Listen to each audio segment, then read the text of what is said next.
memang kurang menjanjikan. Berpihak pada konsumen yang jelasnya kan. Yang kemarin harga sampai 40, sekarang udah turun menjadi 30.000.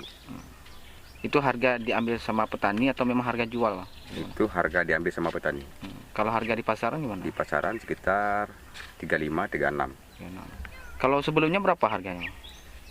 Yang bulan lalu, yang lalu sekitar 40 diambil sama petani. Ini sesuai nggak dengan pengeluaran kita di petani ini, Bang? Kalau 30 lumayan lah, tergantung tonasenya. Jadi kalau tonase cabenya misalnya berkurang, imbang lah.